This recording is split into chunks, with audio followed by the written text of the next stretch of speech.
Petriukos pasakos. Sveiki vaikai ir visi jūsų tėveliai. Ačiū, kad esate su gyvomis pasakomis. Na, o mama Elfė šį kartą jums paskaitys paskutinėje Triušelis Petriukas ir jo pasaulis metų laikų pasakos pavasario skyrių Dingęs ėriukas. Pavasaris atėjo pamažu, iš pumpurų lėtai išsiskleidė lapeliai, o tada paukštelių giesmės atleido žiemos gniaužtus ir gamta įsibėgėjo visų pajėgumu. Petriukas skubėjo patikrinti, kas nauja ūkyje. Kai lankėsi ten paskutinį kartą, ūkyje buvo vos keli maži ėriukai, bet dabar, prasispraudus po tvorą, jį pasitiko visa juoda ir pilka mekenančių mažylių jūra. Atlėkė aviganis Kolis Kepas. Petriukas aktelėjo: "Vaje, kokia daugybė mažų ėriukų!" "Šios Herdviko veislės avys ypatingos," paaiškino Kepas. "Jos gyvena tik šioje pasaulio vietoje, todėl turime tinkamai jomis pasirūpinti.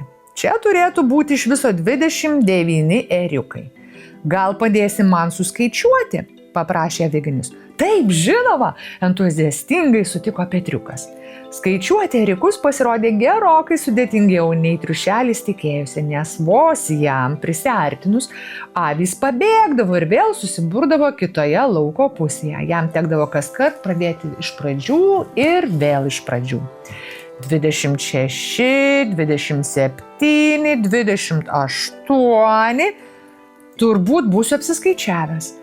"Ne, tu neapsirikai," Kepas papurtė gauruotą galvą. "Aš irgi suskaičiavau 28. Vienas ėriukas dingo."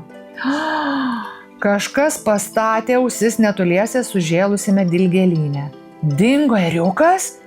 kažkas sumurmėjo bičiuliams nutolus. Ponas Lapinas visą naktį slankiojo po ūkį. Jis nenustygo vietoje iš alkio, todėl negalėjo atsispirti pamatęs tokią gausybę mekenančių ėriukų. "Vargšelis dingęs ėriukas," suurzgė jis, "nesirūpink, tuoj tave surasiu." Nusisukęs nuo lauko, Lapinas pakėlė galvą. Pauostęs orą vakaruose, užuodė kudražolės ir buožgalvius. Rytuose žydinčias obelis, o pauostęs orą sklindantį iš pietų, patenkintas nusišypsojo. Pietuose jis užuodė persigandusi mažą ėriuką. Ponas Lapinas prisimerkęs nutikino šalin. Laukuose Petriukas kai ką pastebėjo. Ar galėjo ėriukas pasprukti per šią skylę tvoroje? Paklausė jis Kepo. Tikrai, jį pakankamo platumo sutiko aviganis apžiūrėdamas skylę. Maža to, dygliakrūmyje kitapus tvoros matau strigusi Bilnos gamulėlį. Reiškia, jis čia tikrai buvo. "Palik tai man," šūktelėjo Petriukas ir lengvai šmurkštelėjo pro skylę. Pamažu braudamasis per dygliakrūmius, Petriukas ėmė rėkauti: "Ei, mažasis ėriuk! Be!" Kažkur toli pasigirdo bliovimo garsas. Petriukas ėmė skubiai brautis į bliovimo pusę. "Be!" Štai ir vėl. Klupinėdamas Petriukas staiga atsidūrė prie uolos krašto. "Be!" Iš apačios atsklido ėriuko blovimas. Petriukas pažvelgė žemyn, bet matė tik nuogus pilkus akmenis. Herdviko avių vilnos spalva visiškai nesiskyrė nuo akmenų, todėl triušiukui teks nusileisti žemyn, kad ką nors pamatytų. "Laikykis, mažasis ėriuk," sušuko Petriukas. "Ateinu!" Triušiukas parlėkė atgal pas šunį Kepą. "Greičiau, virve, Kepai!" skubino draugą. Ėriukas nukrito nuo uolos. Petriukas nušuoliavo atgal prie uolos ir ėmė lėtai leistis virve žemyn. Po keleto sudėtingų šuolių jis šiaip ne taip nusikeberiojo žemyn. Kad ir kiek ieškojo, ėriuko niekur nebuvo matyti ir Triušelis ne juokais sunerimo. "Be!" vėl netikėtai pasigirdo ėriuko bliovimas. Tik šį kartą jis sklido nuo uolos viršaus. Petriukas pažiūrėjo viršun ir pamatė jam mojuojant poną Lapiną.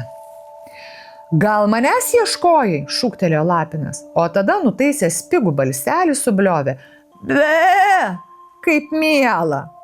Pasirodo, visą šį laiką Petriukas vaikėsi Lapiną, kaip jis buvo pergudrautas. Na, Neversiu savo mažo ėriuko laukti ilgai, nusišaipė Lapinas. Jam turbūt labai vieniša tupėti tame miškelėje vidury dilgėlyno.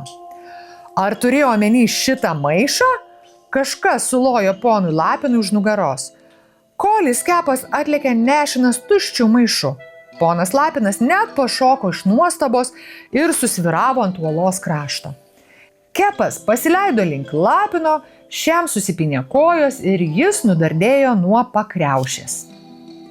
Driokšt, keberiokšt, ponas Lapinas nusirideno žemyn ir su trenksmu krito tiesiai ant dygliakrūmio. Per tą laiką Petriukas jau spėjo užsiropšti atgal ant uolingo skardžio. Dingęs ėriukas jau saugiai grąžintas savo mamai, pranešė aviganis ir padrąsinamai nusišypsojo triušeliui ištiesęs leteną, o tada padėjo užsiropšti aukštyn. Nuostabios naujienos, atsiduso Petriukas. Verčiau jau eikime užtaisyti tos skylės tvoroje, kol ponas Lapinas nesugalvojo dar kokios kiaulystės.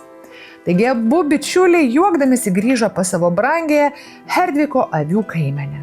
Iš apačios juos pasiekė labai įsiutusio Lapino, krapštančio spyglius savo iš uodegos keiksmai. Ai, oi, ak! Ačiū visiems išklausiusiems paskutiniojo skyrio iš Triušelis Petriukas ir jo pasaulis metų laikų pasakos pavasario dalies. Visiems tiems, kurie norėtų paklausyti visos knygos arba atskirų dalių, pavasaris, vasara, ruduo, žiema, užsukite į Patreon platformą, susiraskite gyvas pasakas, prenumeruokite už simbolinį mokestį ir galėsite netrukdami klausytis pasakų iki valandos trukmės ir taip kokybiškai užimti savo vaikus. Ačiū ir iki kito karto.